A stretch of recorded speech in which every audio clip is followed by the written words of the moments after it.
সত্যযুগে এক ধর্মপ্রাণ রাজা ছিলেন। তার নাম ছিল অম্বরীশ। তার পিতা নাভাগও ছিলেন ধর্মপ্রাণ। রাজা হয়েও অম্বরীশ পিতার আদর্শ অনুসরণ করে ঋষির মতো অনাড়ম্বর জীবনযাপন করতেন। তাই লোকে তাকে রাজর্ষি বলতো। প্রজাদের তিনি সন্তানের মতো পালন করতেন। তার রাজ্যে কোনো অনাচার ছিল না, অভাব ছিল না, সর্বদা সুখ শান্তি বিরাজিত ছিল। ভগবান শ্রীবিষ্ণু অম্বরীশের ভক্তিতে সন্তুষ্ট হয়ে তাকে শত্রুদের জন্য ভয়াবহ এবং শান্তিপ্রিয়দের রক্ষক সুদর্শন চক্র নামে শক্তিশালী অস্ত্র ব্যবহার করতে দিয়েছিলেন। কিন্তু কখনো পররাজ্য আক্রমণ বা ক্রোধ ও মোহের বশে তিনি সে চক্র ব্যবহার করেননি। ভগবান শ্রীবিষ্ণুর উপাসনায় আত্মনিমগ্ন হন রাজর্ষি অম্বরীশ। আবার রাজকার্য যত্নের সঙ্গে করতেন। একবার তিনি একাদশী করেছেন। একাদশীর উপবাস করার পরদিন দ্বাদশীর মধ্যে পারণ অর্থাৎ আহার গ্রহণ করতে হয়। এর অন্যথা হলে নরকে যেতে হয়। প্রতিদিন অতিথি আপ্যায়ন করে আহার গ্রহণ করেন অম্বরীশ। কিন্তু সেই দ্বাদশীর দিন একজন অতিথিও এলো না। এদিকে অতিথি আপ্যায়ন না করে আহার গ্রহণ করা যায় না, অন্যদিকে দ্বাদশীও ছেড়ে যায়। মহাসংকটে পড়লেন রাজা অম্বরীশ। অতিথি যখন এলোই না, তখন আর কি করা যায়? দ্বাদশীর মধ্যে পারণ তো করতেই হবে। তাই তিনি পারণ করার নিয়ম রক্ষার জন্য হাতে একটু জল তুলে নিলেন। এমন সময় উপস্থিত হলেন ঋষি দুর্বাসা। ঋষি দুর্বাসা খুবই রাগী। একটুতেই তার রাগ হয়ে যায়, আর রেগে গেলে তিনি কঠিন অভিশাপ দেন।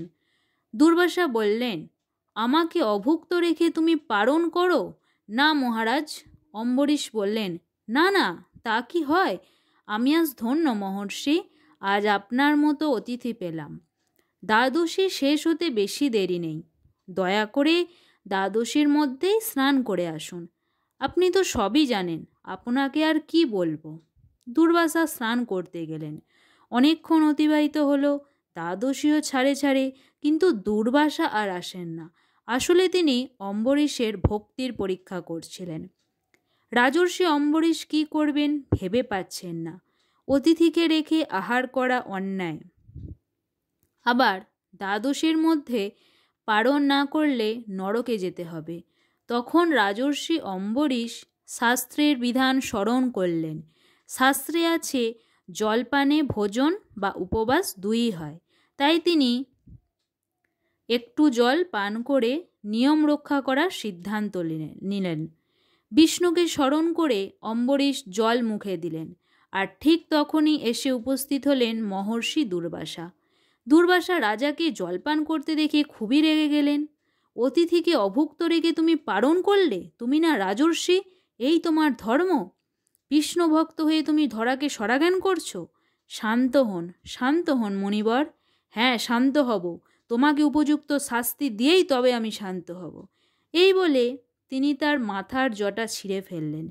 সঙ্গে সঙ্গে সামনে দেখা গেল এক ভয়ঙ্কর অগ্নিময় মূর্তি, তার হাতে খড়গ। সেই অগ্নিময় মূর্তি তৎক্ষণাৎ অম্বরীশকে আক্রমণ করতে উদ্যত হল। রাজর্ষি অম্বরীশ যখন দেখলেন তার সমস্ত অনুনয় ব্যর্থ হল, তখন তিনি অগ্নিময় মূর্তি দ্বারা আক্রান্ত হচ্ছেন। তখন তিনি মনে মনে বিষ্ণুকে স্মরণ করলেন। অপরাধ নিও না প্রভু, পরিস্থিতি আমাকে ব্রহ্মর্ষির প্রতি ক্রোধ প্রকাশ করতে বাধ্য করল। রাজা অম্বরীশ মনে মনে এই কথা বলে আরেকবার বিষ্ণুকে প্রণাম জানিয়ে সুদর্শন চক্রকে স্মরণ করলেন। বিষ্ণু সুদর্শন চক্র মহাশক্তি তার, সেই শক্তি অব্যর্থ। প্রবল বেগে ছুটে এলো সুদর্শন চক্র। দাবানল যেমন বনের ক্রুদ্ধ সর্পকে দগ্ধ করে, সেরকম সুদর্শন দগ্ধ করে ফেলল ব্রহ্মশাপে সেই অগ্নিমূর্তিকে। নিষ্ফল হলো দুর্বাসার প্রয়াস। এদিকে সুদর্শন চক্র নিবৃত হলো না, ধেয়ে গেল দুর্বাসার দিকে। প্রাণ ভয়ে দুর্বাসা ছুটতে লাগলেন। পেছন পেছন যেতে লাগলো সুদর্শন চক্র। পৃথিবীর যেখানে দুর্বাসা যান তার পেছনে ধেয়ে চলে সুদর্শন চক্র। শেষে দুর্বাসা গেলেন ব্রহ্মার কাছে। ব্রহ্মা বললেন, আমি তোমাকে রক্ষা করতে পারবো না। বিষ্ণু চক্র তো আমার অধীন নয়। তুমি বিষ্ণু ভক্তের অসম্মান করেছ। আমি তোমাকে রক্ষা করতে অক্ষম। তখন দুর্বাসা গেলেন শিবলোকে। শিবও একই কথা বললেন, তুমি বিষ্ণু ভক্তের অপমান করেছ। তোমাকে রক্ষা করার সাধ্য আমার নেই।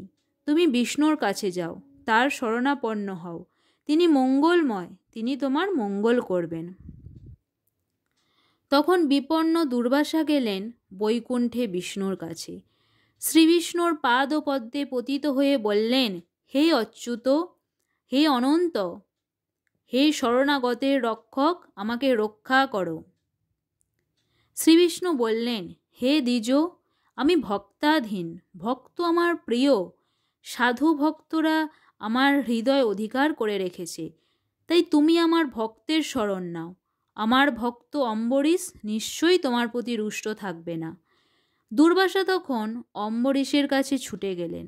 বললেন, হে রাজর্ষি, তুমি আমাকে রক্ষা করো। ভক্তের এত মহিমা আমি আগে বুঝতে পারিনি। তোমার পরীক্ষা করতে গিয়ে আজ আমার এই দুর্গতি। রাজর্ষি অম্বরীশ তখন ব্রহ্মর্ষি দুর্বাকে বুকে জড়িয়ে ধরলেন। বললেন, আপনি ব্রহ্মর্ষি, আমাকে অপরাধী করবেন না। আমি আত্মরক্ষার জন্য সুদর্শন চক্রকে স্মরণ করতে বাধ্য হয়েছিলাম। রাজর্ষি তখন সুদর্শন চক্রকে স্তব স্তুতি করে শান্ত করলেন।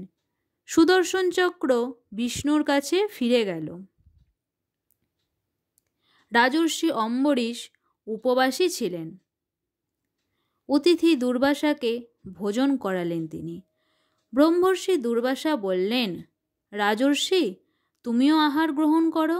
রাজর্ষি বললেন, অতিথির সন্তোষে কৃতার্থ হলাম। তখন তিনি আহার করলেন। ব্রহ্মর্ষি দুর্বাসা প্রস্থান করলেন এবং বললেন, ভক্তের জয় হলো, নমস্কার।